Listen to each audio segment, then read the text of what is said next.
This video will go over some hints on the practice problems. We're also going to talk about the scientific notation for numbers that are very small using this table. And at the end, we'll also go over some of the hints on practice set B, where you're going between standard form and scientific notation with very small numbers. So you may want to pause in between if you haven't done all the practice yet and just use this practice as guidance if you need. And just make note that for practice A and B, both of those sets, there's an answer key off to your right. So you can check your work as you go. So if you're doing fine with all this, you don't have to watch this video, but it's a good idea because it gives a little bit of extra detail about how these problems work and how to approach them, and some of the things to look out for. So first of all, for this practice set, going from scientific notation to standard form, remember, all you're doing is you're using the exponent on the 10 to decide where the decimal place actually is with this number. So we know that you have 3 of something.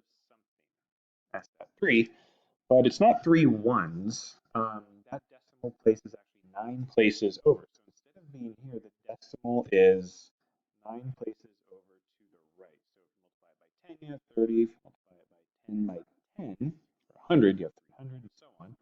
And so what we're going to do is just count 9 places over the right. 1, 2, 3, 4, 5, 6, 7, 8, 9. So our actual decimal for this is right here. These are all zeros.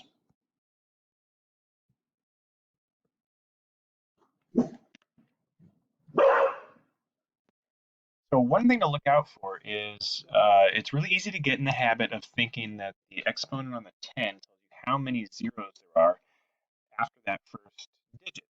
In the case of example A, that would be the 3.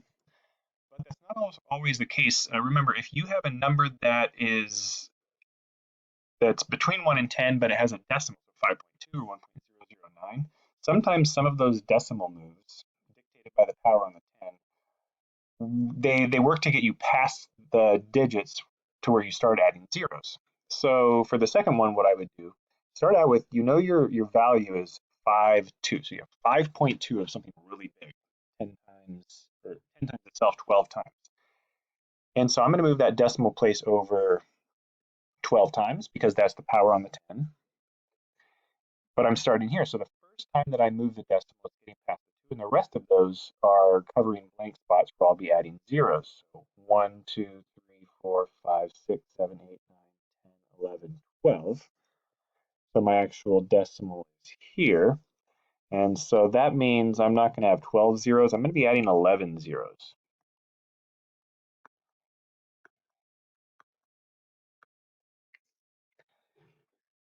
Likewise, with the one below it, the first 3 of our 8 decimal moves to the right.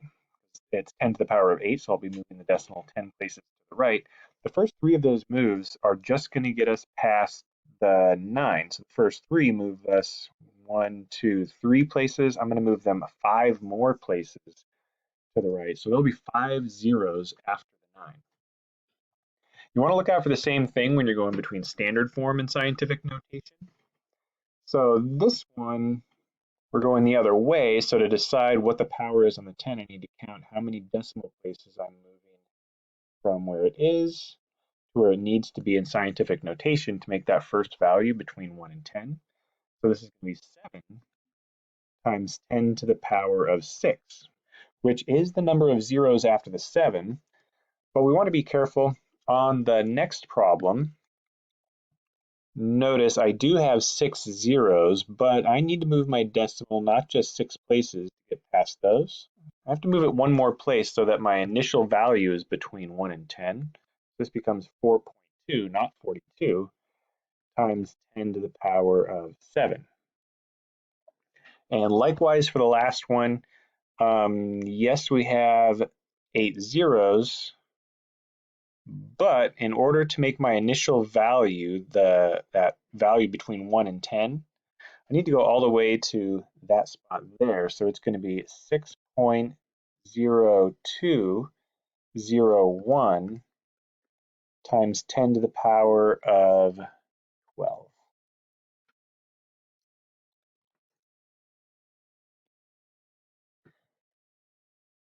So now look at Let's look at some problems where we're dealing with really, really small numbers.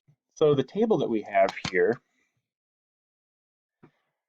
basically translate the metric prefixes to what those multipliers are. So right here would be 1 meter. If we were talking about meters, if we were talking about grams, that would be where the gram is. If we were talking about liters, that would be where the liter is. So the metric system is often touted as being a lot more convenient than what we've got because um, it's a base 10 way of describing numbers instead of our standard system where we've got things like feet, inches, miles, yards, and everything. And instead of taking 10 inches to make a foot, it takes 12. And instead of making it so that maybe a mile is 1,000 feet, it's 5,280 because why not? I'm not sure. But the metric system is a base 10 system, so it makes it a lot easier to convert from one unit to another. So notice if we have 10 meters, we have a decameter. If we have 100 meters, we have a hectometer. And if we have 1,000 meters, we have a kilometer, and that goes for grams, liters, and so on. The prefix means the same power of 10. Now going the other way, notice the exponents are negative, going into deci, centi, and millimeters. So that's why I left a blank spot up here when we were talking about our powers of 10, is because we can also go the other way. So if we were to do 25 times 10 to the 0 power, we would just have 25. 10 to the 0 power is 1. I know that seems weird. We'll talk about that a little bit more later on in these investigations. 25 times 10 to the negative 1 is the same as taking 25 and dividing it by 10 to the first power. So 25 divided by 10 would be 2.5. So notice we're still moving the decimal place in the same direction, though. It's going to the left now as we go smaller. The next one up would be 25 times 10 to the negative 2. So we're taking 25 and dividing it by 10 twice, or dividing it by 10 to the second power, 100. We would have 0.25 and so on. And so to put this to work, we want to translate the prefixes to a power of 10. So we want to take, for example, the length of an E. coli cell, which is 2 micrometers. Notice micrometers are 10 to the power of negative 6.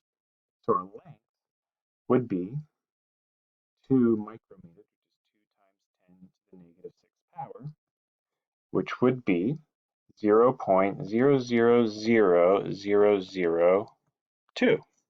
Notice I didn't add 6 zeros between the decimal and the 2, but I did move the decimal 6 places. Decimal starts here, 1, 2, 3, 4, 5, 6 places. The first jump just gets it past 2. The next 5, you're adding zeros between the 2 and the decimal.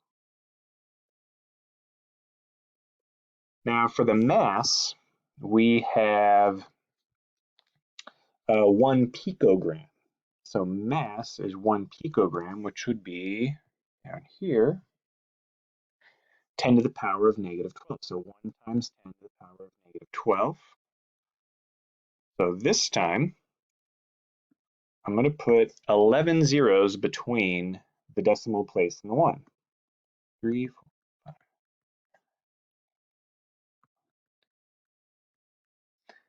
And then double checking that I've moved the decimal enough places. Decimal was here in scientific notation, but in standard form, I've moved it 12 places.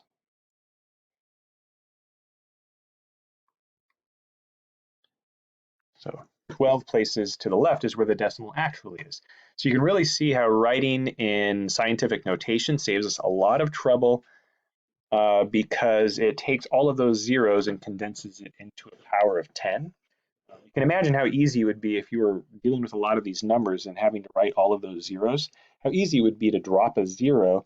And in some situations, that's a really big deal. Think about medications where a very small amount of medication might produce a desired effect. But if you were to take 10 times too much or 10 times too little, things could really go wrong. It could really go bad. Either be ineffective, or it would be an overdose by 10 times too much. Scientific notation kind of helps avoid some of those possible pitfalls. So on practice B, we want to turn these into either from scientific notation to standard form or the other way. And so with these, we're always going to have 0 point. And then we want to make sure that I guess you could actually start down here with our digit.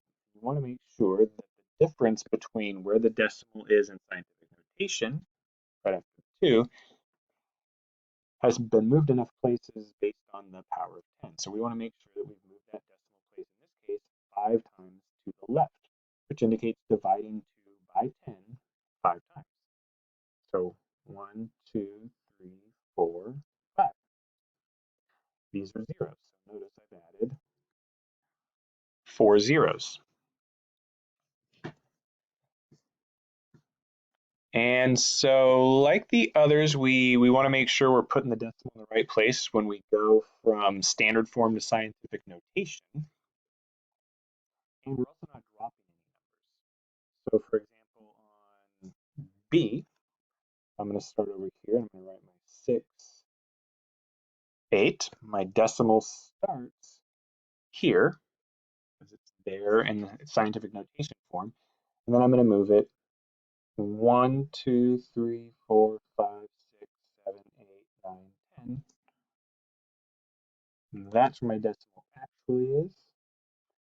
And the rest of these are zeros. Should be 9 of them.